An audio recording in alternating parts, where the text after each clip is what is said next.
Hey guys, it's Nicole. Welcome back to another video. So today we're reacting to October's TBR, and now I know for a fact that in October I didn't do a good job of following my TBR. I'm pretty sure I read one book in October from this TBR, and then I think I've read one other book from this TBR, but I didn't read it in October. I've actually read it during one of these vlogs. Let's get into today's video. The first book is Oathbringer by Brandon Sanderson. Okay, I read Oathbringer. I did not like this book. This is the third book in Brandon Sanderson's epic Stormlight Archive series. I loved the first two books. I gave them both pretty much 5 stars. I think book 1 might have been a 4.25, and this book ended up being a 1-star read. If you want to know why, I'll leave my October wrapped up down below. The next book I am planning to read is A Close and Common Orbit by Becky Chambers. Yeah, so I remember this was going to pop up. I read this a couple of videos back in this series. I think every other book though from here I have not read. I am also planning on buddy reading A Hero Born. Oh, I knew this one was going to pop up as well. Now, I have to laugh because A Hero Born was originally going to be a group buddy read with a bunch of people, and basically we all abandoned that buddy read in October. Pretty much everyone except for me and Katie have finished this book now. Katie and I didn't even start it, so we're gonna read it this week. I'm also making it a priority in October to read The Obelisk Gate by N.K. Jemisin. Yes! I knew this one was going to pop up as well. I really want to get to this book. This will probably be the first book I pick up from this week's TBR. I adored the 5th season, which is the first book in this series, and I just haven't really had the time for The Obelisk Gate. And I'm also planning on reading Solace by Gail Carriger. Oh, okay, I actually also read Solace. I forgot this book was on here. I created a Discord group in October where I kind of buddy read a book with whoever wants to join me, just because I do get asked to do buddy reads quite often, and I find it really hard to do just with all the videos I have planned and all the reading I have to do. So I just kind of created a casual Discord group. If you want to join, the link's always in the description box. There's also just a general group chat. I'm really bad at the moment at checking it, but it's going to be a thing that I try to prioritize next year. Now, the last book I am hoping to get to, I don't know if I will get to this one, but I'm really hoping, is Battle Royale. Yeah, I didn't get to Battle Royale. I sort of remembered this was going to be on here as well. I've owned this particular book for years, so it's about time I finally get around to reading it. So that's all the books I'm hoping to get to in October. I thought I put more books on my October TBR. Okay, so I honestly thought there was going to be at least 6 books on this week's TBR, but we have 3. This feels so doable. Okay, I'm really happy, especially since I really need to start making my way through my top 20, that's really my top 19 books of 2020, because I've left all the classics on that list till last. Like, why did I do that to myself? So you're gonna see a bit of a crossover because I am still filming the previous vlog in this series. We only have these 3, which I think is pretty manageable. So Battle Royale is a dystopian book that sounds so similar to The Hunger Games, but this was written before The Hunger Games. I know I've seen speculation around that Suzanne Collins copied this. I don't know if it's true. This book here is the first book in an epic Chinese fantasy novel. I've heard from friends who read this that the first like 150 pages, I believe, is quite slow, and then it gets like crazy, and apparently the fight scenes in here are just chef's kiss. I have also heard that the translation for this book isn't the greatest, and the last book, oh my god, the book I'm like so excited for, and the book I've been waiting to show up on a TBR reaction, The Obelisk Gate by N.K. Jemisin, and of course I've already started it. I'm really like 70 something pages in. I'm going to try and get up to page 200 tonight, and then hopefully finish this tomorrow. This is the second book in the Broken Earth trilogy. Book 1 is called The 5th Season, one of my favorite books of the year. It's incredible. It essentially follows 3 different perspectives: a young girl, a young woman who's I guess in her early 20s, we never really know her exact age, and then we follow a middle-aged woman. It's essentially about them and how in this world there are those who have magical abilities that tie them to the earth, and it's a really dangerous ability because when they can get emotional, whether that's like sadness or whether that's anger, their emotion can trigger a reaction from the earth, and it can cause an earthquake. These kinds of people are often hunted down and killed because of the fear, because they're seen as dangerous of what they can possibly do. Some of them are also taken in and trained and used by this organization, which I think we're going to learn more about in here, which I'm really looking forward to. I just absolutely loved book one because it's so thought-provoking. Like, just the intent behind every single decision N.K. Jemisin makes is just genius. Like, she's a freaking genius. Like, I don't have any other words. The way she writes, I think, is so clever. Like, it's quite simplistic. Like, I was expecting the writing itself to be a lot more dense, but it's not. It's more the world building, I would say, that's a bit more dense. You don't always know what's going on in the world building in the story, but you just kind of have to keep reading on and trust N.K. Jemisin, and eventually it will make sense. So, like at the start of the 5th season, I am finding the start of this to not make complete sense, but I'm still really intrigued because sometimes things don't make sense and you're like, I can't read this because I don't know what's going on. But when I read N.K. Jemisin, I'm like, I don't know what's going on. I don't understand. I need to read to understand what is going on. So I'm just loving this. And we also have some added perspectives in this, which is really, really nice. And I'm looking forward to seeing what I think of those characters that I'm now getting to know that were minor characters in book one. I am blown away yet again by N.K. Jemisin. Just her mind. How does she think of this? Incredible. Amazing.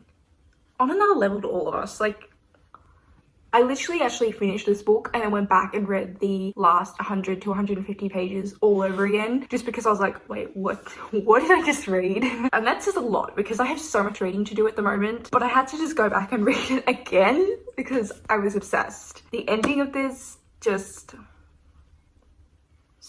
so good. I feel like I really can't tell you pretty much anything about this book. It does focus on the main character, Esun, who is the mother in the first book that we're introduced to, and her son's been murdered. She also has a daughter, but that daughter has been taken by her father. And so part of book one and a lot of the plot for book one is Esun trying to track down her husband and her daughter in order to get her daughter back. And in this book, we have the daughter's perspective. So it was really interesting to finally get to know her. We get to look a lot more at the world and the world building and sort of like other groups of characters and their intentions. I'm trying to think of what I'm going to rate this. This book is definitely between a 4 and 5 stars for me, but I don't think it's a 5-star. I think it's going to be about a 4.25. I really loved this, but I did not love it as much as I loved the 5th season. As much as I love the world building, I was so impressed and I think it was so necessary for the story. I did miss the character relationships and dynamics that we got in the first book. There was just a lot more in that book as opposed to this book where there was a lot less. There was still a couple of really interesting dynamics in here that we got to explore. Like, we saw Esun's daughter and the father, like we saw their relationship with one another, and we also kind of came to understand like Esun's relationship with her daughter from her daughter's perspective. There was like interesting dynamics, but the thing is there was no heartwarming dynamics. Like, there was in book one, there was a couple of really heartwarming relationships that you just were really invested in that way, and in here I was still invested in the relationships, but not because they were great relationships, if that makes sense, more because they were interesting and showing like different dynamics. I'm so vague right now, but I can't say much without spoiling you, so that is why. Oh my god, I just wish I had time right now to read the last book in this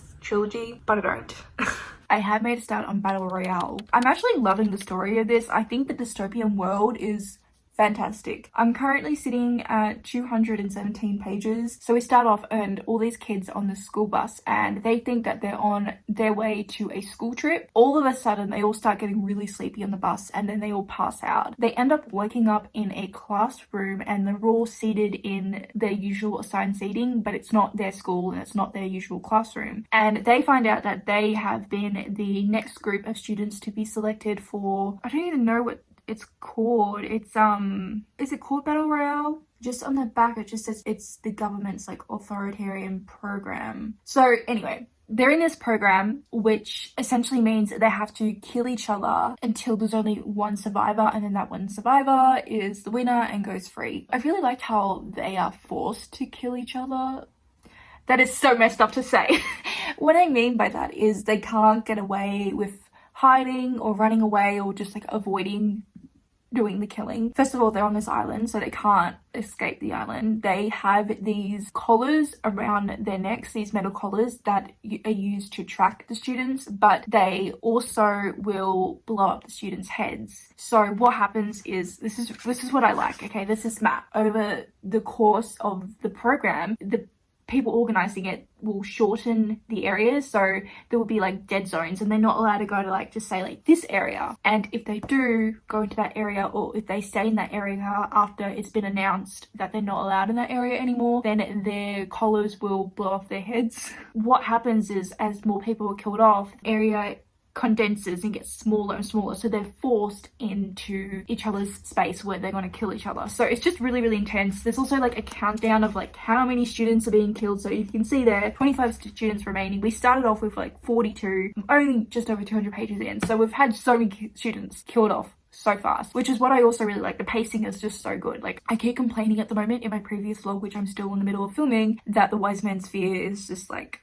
so poorly paced, and this is just fantastic in terms of pacing and what I need. There is like a lot of generalizing of women. If you've watched any anime or if you've read any manga that's from like the late 90s, early 2000s, I think you'd be familiar with a lot of the generalizing of women here. So there is that. This is an older book. It was published in the late 90s. I'm actually having a lot of fun with this, and I really want to watch the live adaptation. Okay, I completed Battle Royale. This was my first book, completed in 2021, so I feel like I'm off to a really good start. I ended up giving this 3 stars. The actual story itself and plot and world and everything would actually probably be 4.5, but I had to lower the rating a bit just because the misogyny. There was a lot of it. There was mostly generalizing of women, and every single female student in here basically had a crush on the main guy. I just kept thinking of, you know, in 10 Things I Hate About You, and how everyone has a crush on the same girl, and then Heath Ledger's character is like, what is with this chick? Does she have beer-flavored nipples? I just kept thinking that in my head, so it did make me laugh, but it did also make me roll my eyes quite a bit. But then there was quite a few mentions of like rape, which was done in a insensitive way, so just be cautious. Like, there's no graphic scenes of rape, and it's done in a way to villainize particular characters, and as one character it's done to give them a backstory, and I just found it a little bit insensitive. So just warning on that. Other than that, I really enjoyed this book. The last death was really heartbreaking. I won't say who it was, but my favorite character died in the end. This is such a solid dystopian book. I miss dystopian. I went through a dystopian phase when I was in high school, and I wish I picked this up then. Like, I'm glad I picked it up now because I still really enjoyed it. Well, I think I've owned this probably since high school, and I just never got to it. It's one of my dystopian books I never got to. I really liked how full of action this was. I really liked the dystopian themes. Like, I think we got enough that we were able to establish the world and like picture it. There was a fair bit open for interpretation, which I think was good because the focus wasn't the dystopian world. It was more this particular situation set in the dystopian world. I think it did a really good job with the characters because I was a little bit concerned when I first started. I think my main concern was that I was going to struggle to keep track of the characters because we start off with like 42 students in this class, and we're introduced to the main character's Shuya, then we're introduced to his like best friend, we're introduced to like the main girl that sort of has a crush on him. There's like 5 other girls that have a crush on him, so you know, it's kind of hard to distinguish her. But I think this book did a really good job at making sure you kept track of who was who. At the start, when you're introduced to sort of everyone, it's a little bit overwhelming, but I kind of think that really worked with the situation that they were in and it being overwhelming itself, so I really like that. And then you did grow attached to a couple of particular characters in here as the story went on. I also just couldn't believe how many love confessions were in this book. Like, everyone before they died was like, oh, I've got to think about that boy I liked. Oh, I've got to think about that girl I loved. And I'm like, really? That's what you're gonna think about? I've actually been watching Alice in Borderland at the same time, and if you like Alice in Borderland, I recommend this because they are quite similar in terms of they're both like death survival games stories, which honestly is one of my favorite things to watch or read about. You can judge me. I don't know what it says about me. So tonight I do have plans to start a hero born. Now, I was talking to my friend Tammie from Tammie Tries to Read, and she was sort of like, oh, I don't think you're gonna like it. She thinks I'm not gonna like it because of my thoughts on Grace of Kings. So I read Grace of Kings 2 vlogs ago, I think, in this series, and my main thing with that, and the reason I didn't vibe with Grace of Kings, was because of the pacing. The Grace of Kings is a book that spanned over like 20-30 years, and for me personally, I found that the plot pacing or things just happened like so fast. I think a lot of people will love that because it means it's quite action-packed and there's always something happening. But I kind of have a preference for slow-paced books. I think because I like contained stories, and I think that there is an element about slower-paced stories that make the story contained. Basically, Tammie said that The Grace of Kings is a wuxia novel, and this is also a wuxia novel, which means that the pacing will be similar, and that's why she reckons I might not like it. I'm not familiar with wuxia stories, so I'm going to try and go in with just that in mind. I just realized there's actually drawings in here. That's so cute. Okay, so it's Sunday. I've tried to sit down to film this clip a couple of times today, and everyone seems to be mowing their lawns, which I'm thankful that we've had a break, touch wood. I originally had intentions of finishing this vlog by today, but I'm just going to push this vlog back. I need to start like sort of setting myself deadlines, but I did feel like I was falling into a bit of a slump this week, especially when it comes to audiobooks. I started listening to Annihilation, which is one of the books on my top books for 2020 to read on audio, and I just couldn't do it. I tried to listen to some other books and I just haven't been in the mood, but I did start this. I'm halfway through, and I've also read 100 pages of A Hero Born. So let's talk about Annihilation first. This book is weird. Essentially, we follow a group of women who are on this expedition. They are part of the 12th expedition into this area known as Area X. You don't know much about this Area X. You don't know much about the previous expeditions other than none of the previous people who went on these expeditions survived. And the way everyone from the previous expeditions died were in different ways. There was a mass suicide. Some people came back and they seemed absolutely fine at first, and then they ended up getting cancer and dying. Now these women are in this environmental zone that is abnormal and mysterious, and they have to solve it for the secret government agency that they have been hired by. That's all you kind of know. It's weird, and I don't feel like I can say anything else since this book is so short. This book, essentially, we start off, we're introduced to these two men, two farmers. They have a really close relationship with, they're basically considered brothers. They live on this farm, their farm, with their two wives, but they are secretly from the north, whereas I think this was set in the south, or it could be the opposite, I could be forgetting. They're disguising themselves as farmers where they're actually from a different part of the country, but they're also warriors, trained warriors, and from important families. At the start, these two find out that both their wives are pregnant, and right after that, they are killed.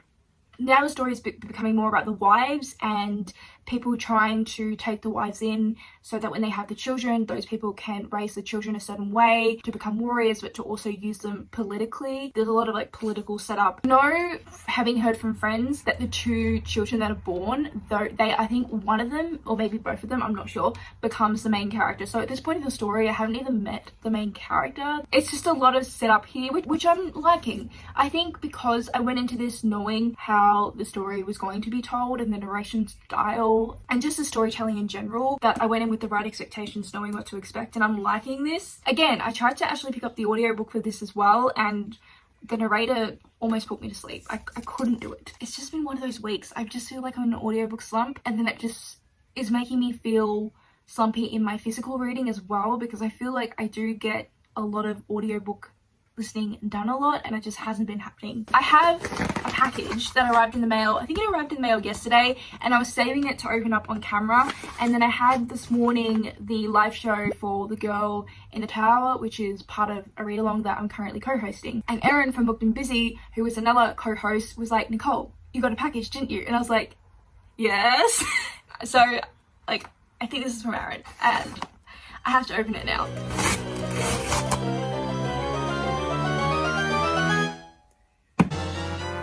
Oh my goodness. Oh my god, it's a good floppy one. Erin, you didn't have to. Thank you. Wait, is there a note? I always do this. I always forget if there's like a note or not. There's a note. I'm so bad. She calls us disaster twins. That is too true. Especially in context to last night. I literally stayed up like all night last night, finished the girl in the tower, and then Aaron was also trying to finish the girl in the tower, so we were like... I love the sound of this. Magical warriors. Love it. War. Oh my god, okay. Siblings. Love a good sibling relationship in a fantasy book. We can never get enough. I'm gonna go message Aaron now and tell her thank you, thank you, thank you. Why does everyone in the neighborhood decide to mow their lawns or bring out all the big noisy machines right when I decide to sit down and film? Okay, I'm gonna try and talk now. If it's too loud, I will just refilm this clip later. I have no idea how many days it's been since I last updated you, but I know it's been a little while. I've kind of fallen off the horse. I feel like I've been in a bit of a life slump, but I've also been extremely social. Like, I've just been catching up with people because that's the thing we're allowed to do now. So I've been doing it. I have finished one book. I didn't even update you when I finished it, so I have no idea when I finished it, but I finished Annihilation quite a few days ago. I have no real strong feelings towards this. Like, I didn't really strongly dislike it, I didn't really strongly love it or anything. I think I was more surprised that it became more of a character story than I was first expecting. I thought there was going to be a larger focus on Area X and what this Area X is and the mystery, and it was about that, but we were only really introduced, I would say, to Area X, and this book is the first book in a trilogy. They're really short. The entire trilogy sort of almost makes up one whole book in length. So I'm guessing that book 2 and book 3 is going to have a heavier focus, whereas in here we're really focused on our main character, her upbringing, and also what led her to become involved in this secret government agency, and also her relationship with her husband in particular. That was another heavy focus of the story, and I was much more fascinated by Area X. So I think what I will do is I will continue on and hopefully enjoy the next 2 books a lot more, because I want to know about Area X. That's what I was interested in. That's what I kept reading the story for, and unfortunately it was just about this lady that I don't really care much about. I have no strong feelings towards. So now all the birds interrupting me. Those bloody cockies. I'm still reading Hero Born. I haven't really read any more, but I did this morning when I woke up. I started The Hobbit. I don't know why I started The Hobbit. It seems like such a random pick for me, but I was looking at the list of books that I've still got to read from my top books of 2020 to read, and this is one of them. And I just was like, you know what, let's start it. And I actually am really vibing this. So I think these 2 books are going to be my focus for the weekend. I hope this angle right now is okay. You are being very precariously balanced. Anyway, I have made some really good progress today with the Hero Born. I currently have less than 100 pages to go. I think I have like 60 pages to go. So I'm definitely going to finish this before bed tonight. So I was sort of in a slump. I think, to be completely honest, the previous video in this series and reading all those misogyny-filled books just really burnt me out, and I kind of felt like for the last week and a half I wasn't allowed to read anything else because I have to read this book or other books to complete this video. I just kept putting off reading this book. You know, when you lose your steam with reading, it can get really hard to just even pick up a book. That's the stage I was at. But this morning I got up early and I did some sprints for hours. I think it ended up being like 5 hours worth of sprinting with some friends. So I got so much reading done and I am really enjoying this. It definitely is a slow start and kind of difficult to get into. I think part of that is definitely the narration and just storytelling of this novel. It does start out like a bird's eye view, and so you kind of get introduced to all these characters at first, and you spend the first like 100 pages with all these different characters, but none of them are the main character. And then by page 100 or something, the main character is born. What ends up happening is after the father is killed and the mother has to sort of run away and find refuge in another part of the country and raises the baby away because of like the danger that he could be put in, but also she raises him amongst people who will train him to become a warrior and someone who is able to like stand on his own 2 feet, but also at the same time will be strong enough and have enough skill to eventually avenge his father. So it's definitely heading in the direction of a revenge story. I think something to note is like this is definitely the start of the story, and you're not going to get like the climax or whatever until like the next books. And I know that is because of the way these books are published. They're published really weird. Like, this isn't technically the whole first book or something. It's really strange how they decided to do the English publication of these books. When our main character is born, that was when I started really getting into it. He's already at the stage where I'm at 20 years old. So we see him as a kid, what his childhood was like, and the sort of people in his life and those training him. And now we see him at 20. He's starting to have influence in the army that he's sort of working under and serving, and you're starting to see inklings of his rise to power. And like, I say that, which sounds like such a start of the book, right? And I've nearly finished the book, so you can really get the sense that it isn't a full story. There are definitely issues in here with translation. Like, the naming is so awkward, and something I will add is it can be difficult, particularly in the beginning, to follow characters, like just who everyone is, because there's so many characters you're introduced to. But what makes it so tricky is there's so much inconsistency with the names. They sort of change the names and it's just hard. So there is, like, thankfully a character list at the beginning, and I definitely have to keep track of that. I think something that I feel like I miss out on personally because of how fast-paced the events in this are, and this is a similar thing that happened in Grace of Kings, is I do like slower pace fantasies normally, and that's what I'm used to reading. And when I find that happens, is I really like that because we get these sort of everyday or simple moments with characters and the characters around them, and you get to see their relationship more, and I want that. We do get like snippets, and there's a couple of really nice relationships that are starting to form and have been formed where I'm at, but I want like the, you know, the quiet moments, I guess, like you would say, and not just like a brief overview. And just sometimes I feel like that's what we're missing, but that is the way the storytelling is. So I got a package in the mail, and I haven't ordered a book or anything, so I think this is a gift. It is a book, and it is not something I ordered. Who got me a gift? Oh, it's from Olivia. Oh, she got me Future Home of the Living God. Oh my god, thank you so much, Olivia. I'm so excited for this. Oh, if you guys do not know who Olivia is, please make sure to check out her channel. She is so amazing, and she reads so much. Like, she just reads so much, and she reads such a variety of books. Like, I'm always getting recommendations from her, so you have to check her out if you have not already. I will have her linked, so please do. And thank you, Olivia. That was so sweet of you. I'm going to message you now and let you know that it got to me. So, final update for this vlog. Finally, I finished A Hero Born. I don't really have anything else to add to what I've already said. I feel like I've spoken about this book quite a bit. I did really like the last bit. I think this book definitely got better as it went on. It was a very, I don't want to say slow start, but I think it just took a bit to get into because of the narration style, and you don't meet the main character till a good, 100 pages in the book, which is almost halfway through this book. Something I think I'm starting to learn about my taste in fantasy personally is when fantasy leans more towards historical than it does fantasy, I tend to enjoy it less. I really love fantasy that has loads of politics,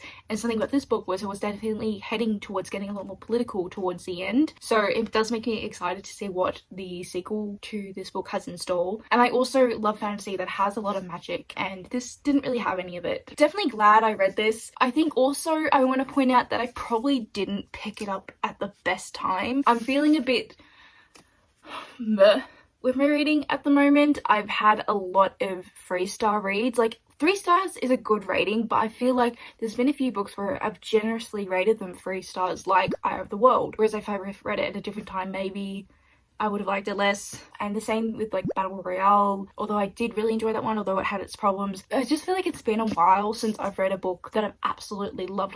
I don't know, I've been in such a weird reading mood. Anyway, I'm glad I finally finished this, and I think my final rating is just going to be 3 stars. I've rated so many books just 3 stars recently, and I kind of hate it. And then I did complete The Hobbit as well. I have seen the Hobbit movies, and I thought going into the story that I was going to know the story. I don't apparently remember anything about the Hobbit movies, or apparently this is really different. I think it might be a combination of the two. I don't feel like I need to explain the synopsis of this. This is such a popular book. Something I will say is what I'm coming to notice with a lot of older fantasy books is how much focus they put on setting. The extreme long paragraphs of descriptions of settings and how that sort of outweighs everything else in the story. Like, it outweighs character, it outweighs plot. I do think modern fantasy does a really good job of balancing character, plot, setting, whereas that is something older fantasy such as The Hobbit sort of does lack a bit. Like, there were times in this where we just had so much description about a particular setting, and then it would go into the history of that setting, and you just kind of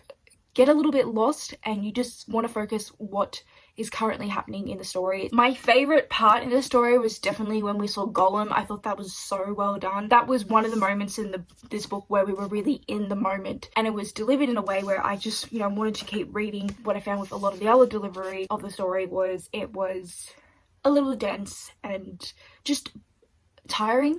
Again, I don't think this was probably the best time for me to read this, just with my mindset towards reading. And on that note, I have decided I'm going to take a little break from doing these vlogs. I just want to choose what I want to read. I'm such a reader who's in between being a mood reader and being someone who likes to have a structured TBR. It sort of depends, and I'm leaning at the moment towards being a mood reader. I just want to read what I want to read. Something I haven't said, YouTube deleted like half the comments on my last vlog, which was just so frustrating. So if I didn't respond to your comments on my last vlog, it's because YouTube deleted it. What happens is I always get a notification for comments on like my YouTube homepage. So how you would get a notification if someone who you have the alarm on for that's uploaded a video, or if you have a response to a comment you've left where you get that notification, I get notifications there as well for people who've commented on videos, and I get the notification for the comment, but when I click on it or I go to the video, the comment's not there, and that means YouTube has deleted the comment. Unfortunately, I don't know why they do this. This is the first time it's happened to me. I have seen it happen to friends and fellow creators. So